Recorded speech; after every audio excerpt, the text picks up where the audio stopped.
luta de espada também não durava tanto tempo, né? Que nem filme. Porque você tem que combinar com outra pessoa o que ela vai fazer pra durar. Exato. Porque na primeira que você vai assim, o cara foi lá, ele... perfurou. Dá pra cortar braço, que nem você vê em filme, o cara corta braço? Olha assim, literalmente se o braço estiver totalmente pelado, o cara tem que ter uma força danada. Mas se você tiver uma roupa, uma proteção que já dificulta demais.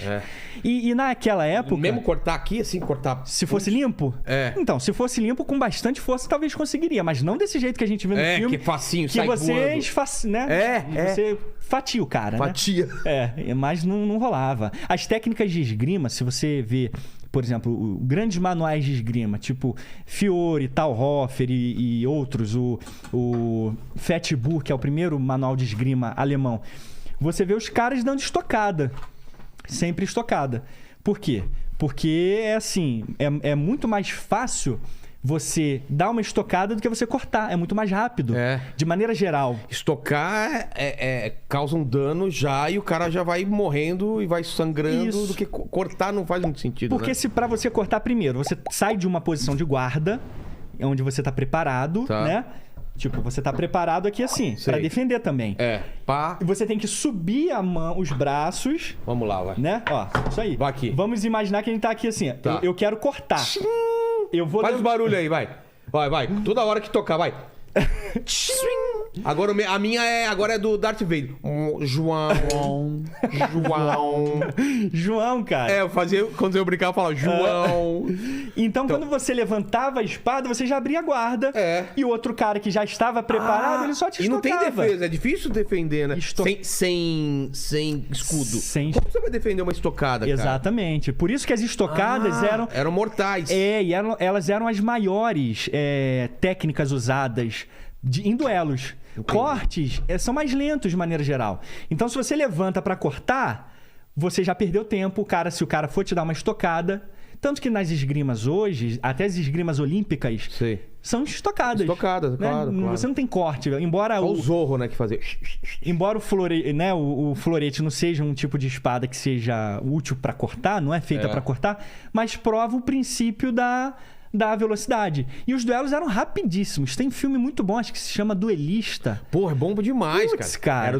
Era do... Vê aí, eu acho que é de um diretor famoso. Quem que é? É o mesmo cara do Alien lá, o Ridley Scott. Ridley Scott, eu né? acho que é Duelistas. Que os caras ficam passando o maior tempo, eles ficam se estudando pra duelar. Porque uma furadinha já era. Então, duelos eram rápidos mesmo. A ideia do duelo era matar. Então, você tinha os manuais, tipo assim, o cara tá armado, com a armadura, o que você tem que fazer? Atinge o visor, tenta atravessar o visor.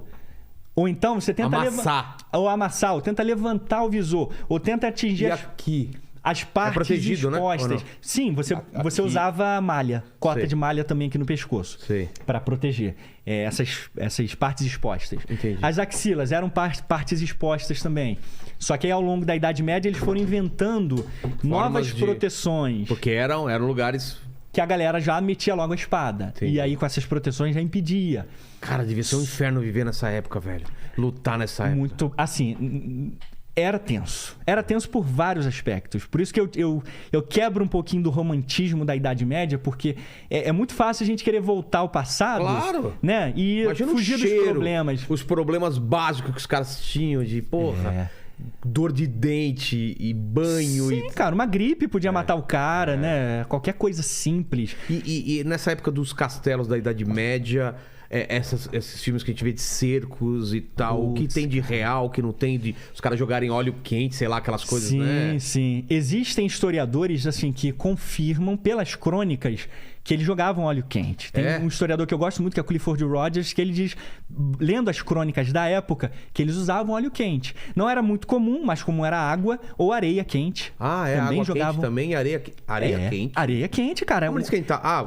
Num fogareiro. Isso, aí numa pira, alguma coisa do tipo. E aquilo, queimava os caras e a galera despencando. Isso aí. Porque arrumar óleo não era muito fácil. Mas se tivesse óleo e o seu castelo fosse cercado, você ia tacar até sua sogra, cara, nos caras. Ou você não ia fazer isso? Eu não ia fazer isso, que já fique claro. Eu faria. Por isso que eu falei, a sua sogra. Não. Se eu tivesse um exército muito maior, com mais... Eu ia falar, vou ter que sacrificar você... Porque não temos como vencer o outro. É por um motivo de força maior. É, mas você será sempre lembrada aqui, viu, sogra? Aí empurrava ela lá de cima. Assim. E ainda caía e errava. Você não acertava ninguém do outro exército. Ai, só cara. Se afastavam. É. Putz, imagina, mas, cara. Eu imagino o seguinte, o cara tá num castelo. Normalmente eles eram em umas posições já mais estratégicas, mais elevadas. Isso. E tem um exército querendo invadir. É uma estratégia absurda que, pra você conseguir vencer, tá tudo contra você. Sim. Na verdade, os dois exércitos correm contra o tempo. Quais dois? O defensor e o atacante. Por quê? Porque o atacante ele tem que lidar com suprimentos. Dependendo do tamanho do exército, ele tem que lidar com todas as questões de fatiga, de cansaço, baixa de moral. Tá. Então, o cara que tá atacando, não é que ele tá com a vida boa também ganha, não. É só esperar. Não, eles têm assim, uma série de fatores. Tem exércitos inimigos que são aliados ao castelo. Que pode vir pelas costas? Exato. Então tem que ser rápido de maneira geral. Então é tenso para os dois lados. É claro que é muito mais tenso para quem tá dentro do castelo. Ah, é? Sem dúvida. Mas ele tá protegido por uma muralha enorme. Só que existem todas as formas de flagelar quem tá dentro do castelo possível. Vamos lá, então. Primeira. Flecha de fogo, ou é... Flecha de fogo. Ah, é real, perfeito. Então? Real pra cerco. Tá. Flecha de fogo em campo de batalha, que é uma coisa assim que não tem cabimento. Pô, tu vai querer tacar fogo no cara? Você é meu inimigo. Pra que uma flechinha de fogo não vai tacar fogo em você, cara? Na verdade, vai te perfurar, dependendo da... E vai até cauterizar, cara. É pior ainda. Mas não. Mas pra cerco, então? Total, assim, era usado desde a Grécia Antiga. Que tinha feno, tinha madeira, um monte de coisa lá dentro que era... Exatamente. E na Grécia Antiga, Atenas foi queimada, que a gente estava falando há pouco, com flecha de fogo. Pô. Então, desde a Pérsia Antiga... Então é real mesmo. É real, pra cerco. Tá. Agora, pra campo aberto, nada a ver. Então, vamos lá. A estratégia vitoriosa de um cara que quer invadir um castelo, o que ele tem que fazer? Você que tá em casa, tá quiser pensando... cercar um castelo... Cercar um castelo fortemente armado, hoje você vai aprender a como fazer isso. Então, mas eu prefiro não comentar, porque eu posso ser acusado de apologia a cercos de castelos, né? Você, é verdade. Se alguém invadir um castelo eu vou ser amanhã, eu vi no vídeo lá. Então, assim... Talvez dê certo, não é? A gente tá falando que vai dar certo. Numa situação hipotética, né? Exato, falando, exato. O que você precisaria? Flecha de fogo, sem dúvida. Tá. É um padrão. Catapultas. Um cavalo enorme de madeira. Só funciona uma vez, cara. Só funciona verdade essa história. A gente não sabe, parece muito lenda, né, cara? Cavalo de Troia. Vocês estão ligados? Todo mundo sabe da história. Mas levando em consideração que os caras... Pode... Não, eu tá querendo dar uma palhinha? É o Paquito. Conta a história com suas palavras e depois ele vem e conserta, vai. O que foi o cavalo de Troia? Os troianos deram de presente um cavalo de madeira pra... Puta, agora não lembro pra qual cidade que foi.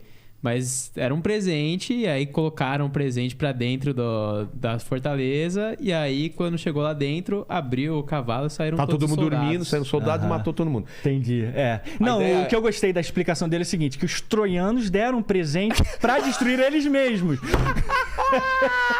E depois ele quer sair de inteligente aqui. Ele fala do trio, eu sou mais inteligente. Eu ainda soprei pra ele aqui. É por isso que o salário, né? Os troianos falaram, a gente tá muito de boa. Estamos ganhando todas as guerras. Vamos a gente mesmo. Cara. Se sabotar. Vamos a gente sabotar. Vamos ajudar os caras. Eles já estão há 10 anos aqui tentando vencer a gente, pô. E pra mim, você viu que passou batido. Eu nem percebi. Né? Professor é um bicho chato, né, cara? Vamos lá, então. Mas a ideia é essa, de fato. Depois a gente volta pro cerco, mas isso tem a ver com o cerco também. Mas assim, a gente... Levando em consideração a religiosidade dos gregos, de maneira geral, como... E o cavalo, ele era um ser, de certa forma, respeitado, né? Eu acho muito improvável ter acontecido. A gente não tem evidência nenhuma que tenha acontecido. E o trampo de fazer um cavalo enorme, do nada? Pô, os caras já estão há 9 anos lá. Porque a guerra de Troia terminou no 10º ano. Ah, é? Foram 10 anos de guerra. 10 anos de guerra. Então lá, naquela loucura. Aí conseguem arrumar ainda madeira para construir um cavalo gigante. Assim, realmente parece ser bem fantasioso. Tá. Mas supondo que talvez eles tenham construído, que a gente também não pode dizer que não fizeram, porque não tem evidência. Eles com certeza podem ter usado a religiosidade para conseguir essa brecha. Entendi. Né? Até que ponto isso foi real, não dá para saber. Mas, levando em consideração os gregos do século V, que já eram extremamente religiosos, imagina há 1000 anos antes, né? Então, pode ser que tenha rolado. Eles meio que se afastam do campo de batalha, como se tivessem perdido. Isso, né? Isso é bem real. Deixam o cavalo Deixam um lá. cavalo que, tipo, venceram e, ó, isso aí é homenagem pros seus deuses, talvez. Isso. Na verdade, eles acharam que era uma própria oferta dos deuses, de certa forma, para protegê-los e tal. Eles acharam que nem eram os caras que tinham consumido e deixado lá? Não, eles acharam que, de certa forma, era como se fosse uma miragem. Materializou lá? Dos deuses, exatamente. Mais burro ainda os caras, então. É complexo demais. É claro. Com os olhos de hoje não dá pra entender, né? É uma baita história, né? Porra, se for uma mentira, é uma puta história. Mas você sabe que a Guerra de Troia cada vez mais tá ganhando força. Como assim? De ser verdadeira. Porque tem a corrente que acha que não existiu essa batalha. Na verdade, sempre se achou que ela não existiu. É mesmo? Desde o início de... Helena de Troia e tudo mais. Achava-se que era tudo, porque, por exemplo, não havia Esparta na época ainda. Mas foi um rei espartano, Helena, esposa de um rei espartano, Menelau, que, né, se envolveu com Paris, o príncipe de Troia. Porque Homero escreveu dentro da realidade dele, que era século VIII. Então já tinha Esparta. Entendi. Mas naquela época ainda não tinha Esparta. Não tinha vindo ainda as migrações. Por efeitos fantasiosos, para dar uma... Porque é uma história que veio sendo contada desde essa época. Então, quem conta um conto aumenta um ponto, exato. né? Então pode ter sido mudada ao longo do tempo.